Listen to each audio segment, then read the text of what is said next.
Samantala, base sa chika ni Tita Christopher Min, Raymart Santiago matigas daw ang puso sa dating asawang si Claudine Barreto dahil 3 beses umanong sumubok na makipagbalikan sa kanya si Claudine pero di ito tinanggap ni Raymart. True ba ito? Anong say nyo dito?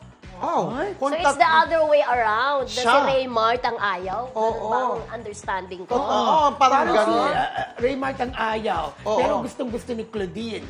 Oh, parang For the sake siguro of the children. Correct. Parang ang parang tungkat niya talagang si Anong nakikipagbalikan di umano, di ba? Si Daniel ayaw naman ni Catherine. Dito ang nakikipagbalikan Si babae, di ba? Ayaw ng lalaki.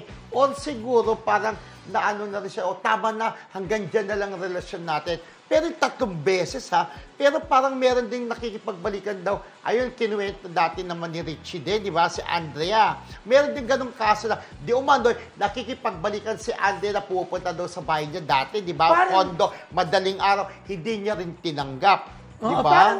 Parang siguro si Claudine kasi lately nakakapagsalita siya ng against kay Raymart, di ba? Parang gante. Siguro napuno na yung gusto niya makipagbalikan kay Raymart. Ayaw ito ng isa. Kaya ngayon, di ba, may sinasabi Parang rumesback. Oo, 25 million pesos daw. Ang napunta kay Raymart, parang ganon. Oo, di ba? Pero parang feeling ko, siguro parang na-fall out of love na rin Si Raymart. Parang yung ayaw mo tama na makipagbalikan. Ibig sabihin, wala ka nang nararamdaman parang sa tama tao. na. Oo. Di ba, pero kung totoo man yan na nakikipagbalikan si Claudine, parang ang gusto niya kasi iba pa rin yung buo yung pamilya kasi may mga anak sila. Parang sinusubukang maayos pa rin yung relasyon. Kaya nga lang ayaw na ni Raymart. Pero tama si diba? Rodel, kasi si Claudine at that time, marami rin namang nabitawan na masasakit na salita. Baka So ganon. siguro parang the damage has been done already, parang gano'n. Kasi yung mga past interviews naman din ni Claudine, nabanggit pa yung bagong karelasyon di umano ni Raymart ay BI sa kanya. Diba? Hindi blind item ba?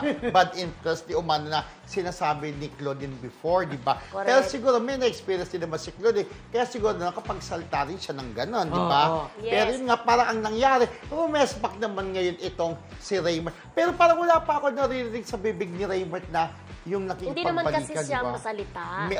Meron, kaya siyempre, may reliable source si Tita Christine, di ba? Yung sa show For nila. sure yan. For sure. May nagsabi sa kanya, alam mo, ganun. Siyempre si Tita, reliable din naman na isang nagbabalita, di ba? Tama. Tita Christine. Correct.